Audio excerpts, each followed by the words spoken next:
नमस्कार। नारद संचार सकारात्मक सुर्खियों में आप सभी का हार्दिक स्वागत है।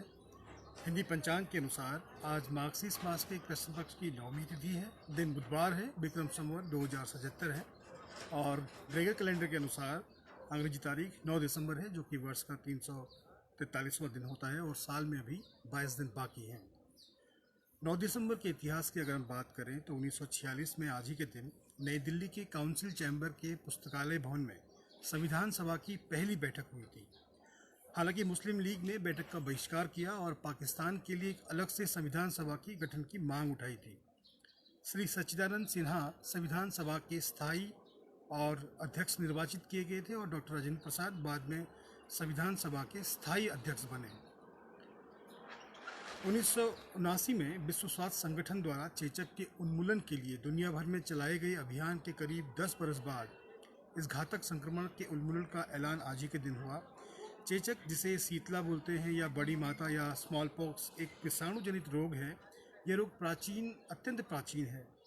आयुर्वेद के ग्रंथों में इसका वर्णन मिलता है और आज तक के इतिहास में केवल यही एक ऐसा संक्रामक रोग है जिसका पूर्ण उन्मूलन हुआ है। आज अंतर्राष्ट्रीय भ्रष्टाचार निरोधक दिवस है। भ्रष्टाचार किसी भी देश को खोखला करने के लिए काफ़ी होता है। लोगों की लालसा, स्वार्थ और सत्ता पाने की चाहत मानव को भ्रष्टाचार की तरफ धकेलती है। इस बार अंतर्राष्ट्रीय भ्रष्टाचार निरोधक दिवस का विषय यूनाइटेड अगेंस्ट करप्शन यानी भ्रष्टाचार के खिलाफ एकजुटता रखा गया है, ताकि सतत विकास के लक्ष्य की पूर्ति को पूरा किया जा सके। और आज ही के दिन विद्रोह काल के एक प्रमुख नायक राव तुलाराम का जन्मदिन है। आज ही के दिन 9 दिसंबर 1825 को इनका जन्म हुआ था। राव तुलाराम सिंह 1857 का प्रथम भारतीय स्वतंत्रता संग्राम के प्रमुख नेताओं में से एक थे।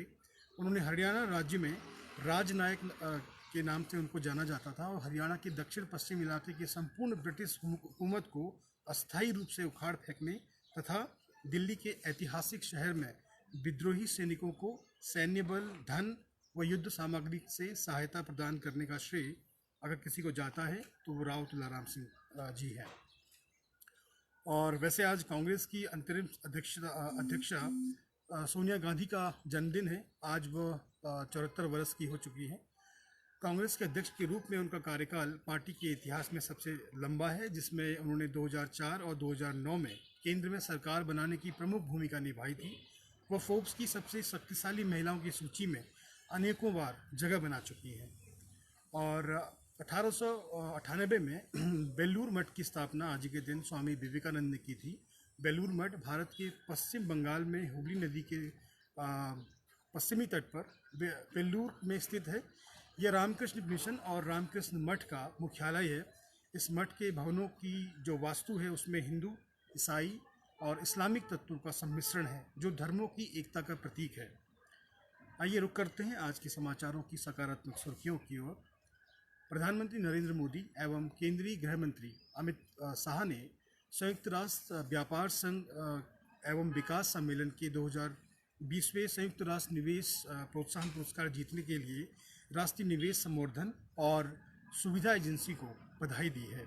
अमित शाह ने कहा कि यह उल्लेखनीय है कि उपलब्धि देश को विदेशी निवेश का केंद्र बनाने के लिए प्रधानमंत्री नरेंद्र मोदी के अथक प्रयासों का परिणाम है।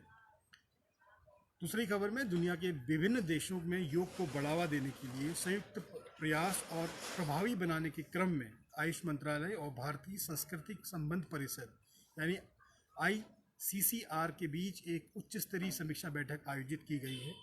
और प्रमाणिक योग को विश्व भर में प्रोत्साहित करने के क्रम में योग प्रमाणन बोर्ड के लिए प्रमाणन ढांचे के इस्तेमाल का भी फैसला लिया गया है।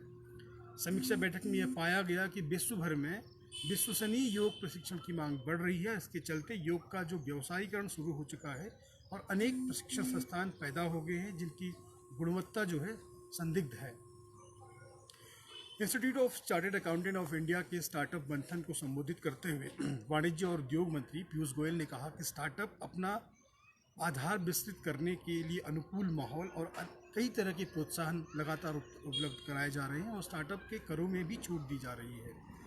सरकार ने स्टार्टअप के लिए 10,000 करोड़ रुपए की एक निधि बनाई है ताकि संभावनाओं वाले स्टार्टअप की शुरुआत की दौर में वित्तीय आवश्यकताओं की पूर्ति की जा सके।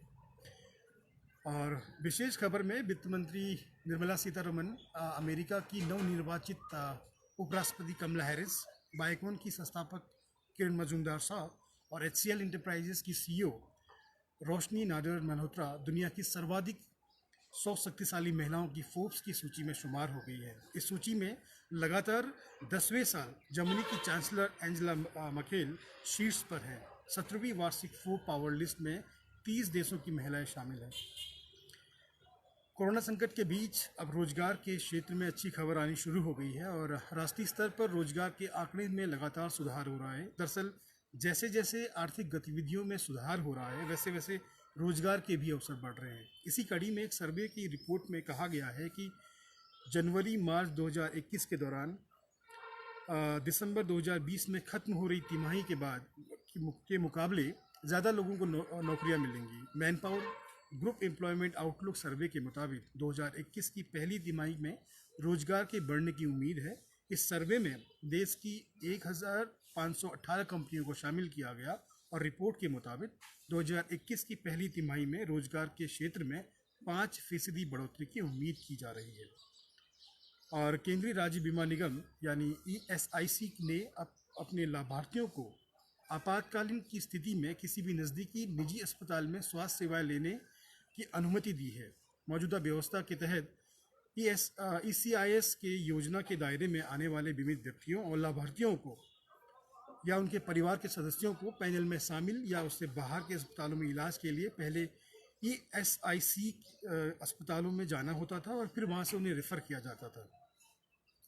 दुनिया भर में सड़क दुर्घटनाओं में होने वाली मौतों में भारत की 11% हिस्सेदारी होने पर चिंता व्यक्त करते हुए केंद्रीय मंत्री नितिन गडकरी ने मंगलवार को कहा कि ठोस प्रयासों की वजह से दुर्घटनाओं में काफ़ी कम करने में मदद मिली है और संशोधित मोटर वाहन अधिनियम ने दुर्घटनाओं को कम करने में महत्वपूर्ण योगदान दिया है। यातायात कानूनों के उल्लंघन के लिए कानून में कठोर दंड है, इसलिए उन्होंने कहा कि सड़क सुरक्षा अंकुशन का काम अभी जारी है। और आज के लिए इतना ही। कल सुबह फिर आपसे मुलाकात करते हैं। तब तक के लिए आप स्वस्थ रहें, मस्त रहें। आपका दिन शुभ हो। नमस्कार।